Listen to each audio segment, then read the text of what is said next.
Welcome everyone. I'm Harold Leishman with LLC Private Wealth. Today I'm sitting with my partner Julian Godo. We're going to talk about the state of the small cap market in Canada and go over some of the names that we've been following for some time and have positions in. So I guess without further ado, let's talk about the macro, which I always think is kind of the key piece. You just recently updated our sort of our macro monitor. Yeah, so something we're always tracking is capital flows in and out of venture markets, CSE, and we think it's important to know where you're at in the cycle. And I mean, it hasn't moved barely off the bottom, so still bottom quintile in terms of interest in these markets, despite the robust year we've had in the last year. Definitely, there's been a flight to quality, as we've sort of been talking about for some time.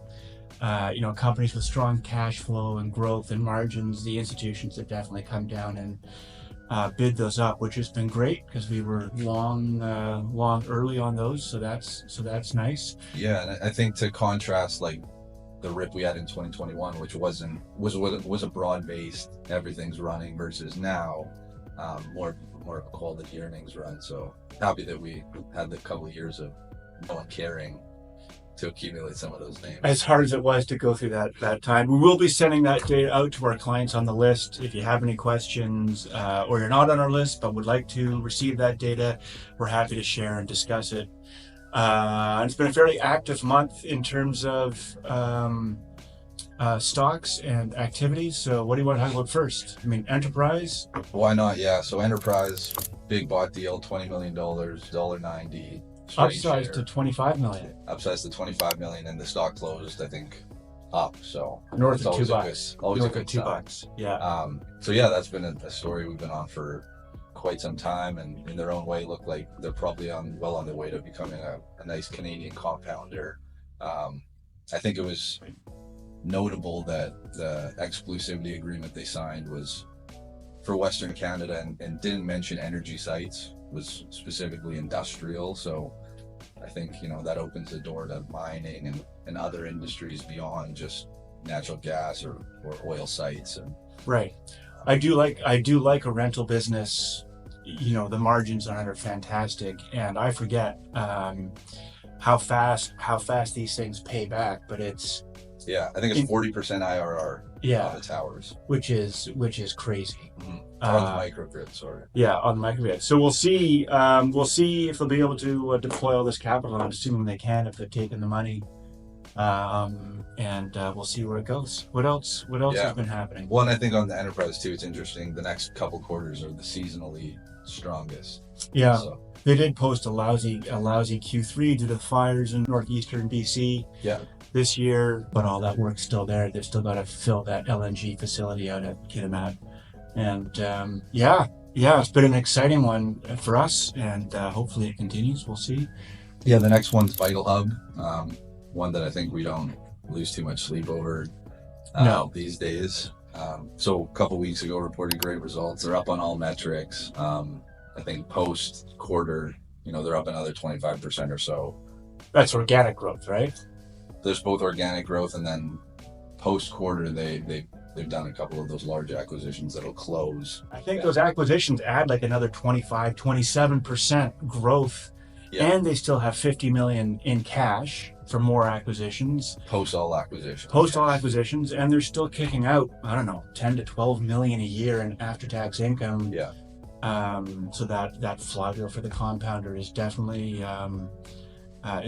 there. It's been a great position to have for the last couple of years. It's not the cheapest name out there, but I'm happy that we're all along it. Yeah, at the prices we are. And with $50 million in the bank and the 20% organic growth, proving that they can integrate these acquisitions and grow the margins. Right. That's kind of the key for them. Is M&A is harder than it looks to make it profitable and run. And they've proven that they can do sizable acquisitions as well now with these last few. 100%. Just to keep this super concise, I guess the last name that we're pretty keen on, or at least I'm pretty keen on, is McCoy. It's up a little bit from where we started buying it.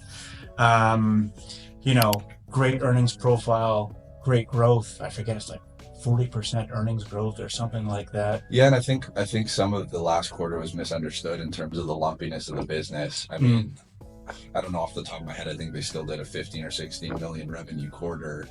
People were looking for more, I guess.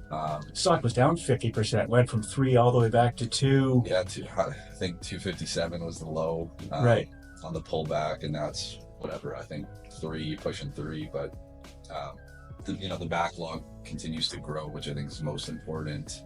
Timing of orders, a couple days earlier, a couple days later, Right. it becomes a great quarter, a soft quarter, and then above all, I think they're still piloting or in the process of rolling out a lot of pilots with all the technological overlays that eventually are a SaaS component, margin improvement, and you're seeing some of that, and early orders start to include some of the SaaS Right. platform as well.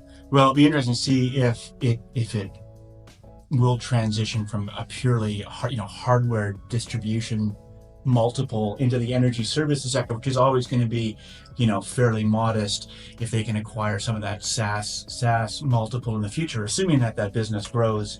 It could be a significant lift for shareholders and people along it. You never know; it's always risk. Yeah, but I mean, I will say, pieces. as far as we followed them, they've always said that revenues are tied less to oil activity and more to people wanting to improve efficiencies and safety on rigs and well connections, and we've seen a little bit of that in terms of U.S. market. In years of big softness in activity in the U.S. market, the revenues have at least been flat to up, which I think is goes to show that what they're saying is true. So. Right. Well, they do have that international component, which I think is less concerned with immediate oil prices. That take a little longer term and how they view the markets. All right. Well, Julian, yeah, that was a great start to the discussion. This is our first time doing this. Let us know what you think, if you found it interesting or informational.